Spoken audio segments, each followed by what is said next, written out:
നമ്മുടെ പുതിയ വീട്ടിലേക്ക് സ്വാഗതം. അപ്പോൾ നമുക്ക് നെല്ലിക്ക അച്ചാർ ഉണ്ടാക്കാം. നെല്ലിക്ക അച്ചാർ ഉണ്ടാക്കാൻ നെല്ലിക്ക മഞ്ഞൾപ്പൊടി ഉപ്പിട്ടിട്ട് ഒന്ന് വേവിച്ചെടുത്തതാണ്. നമുക്ക് അച്ചാർ ഉണ്ടാക്കാം. നെല്ലിക്ക നമ്മൾ കുരു കളഞ്ഞ് പാടാക്കി എടുത്തിട്ടുണ്ട്. 2 കിലോ നെല്ലിക്ക എടുത്തിട്ടുണ്ട്. അപ്പോൾ നമുക്ക് നാരങ്ങ തയ്യാറാക്കി എടുക്കാം. അപ്പോൾ നെല്ലിക്ക നമ്മൾ കുരു കളഞ്ഞെടുത്തിട്ടുണ്ട്. ഏകദേശം 2 കിലോനോളം നെല്ലിക്ക ഉണ്ട്.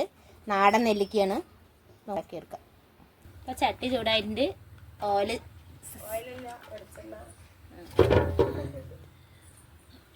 വെളിച്ചെണ്ണ ചേർത്ത് കൊടുത്തിട്ടുണ്ട്. എണ്ണ ചൂടായിട്ട് കടുക് ഇട്ട് കൊടുക്കാം. പച്ചമുളകും കറുവേപ്പിലയും ചേർത്ത് കൊടുക്കാം. ഇഞ്ചിയും വെളുത്തുള്ളിയും ചതച്ചത് ചേർത്ത് കൊടുക്കാം. 50 ഗ്രാം ചേർത്ത് കൊടുത്തിട്ടുണ്ട്. ഇഞ്ചിയും വെളുത്തുള്ളിയും കൂടി ചേർത്ത് കൊടുക്കാം.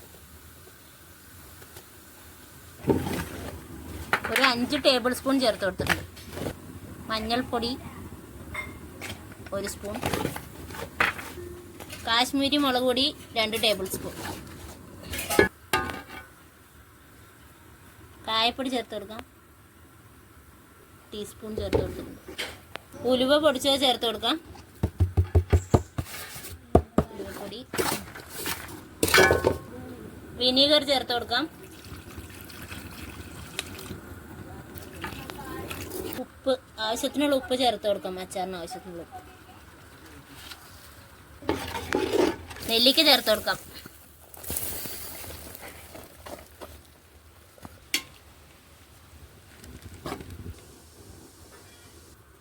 അച്ചാർ റെഡി ആയിട്ടുണ്ട്. അപ്പോൾ എല്ലാവരും ട്രൈ ചെയ്ത് നോക്കാം.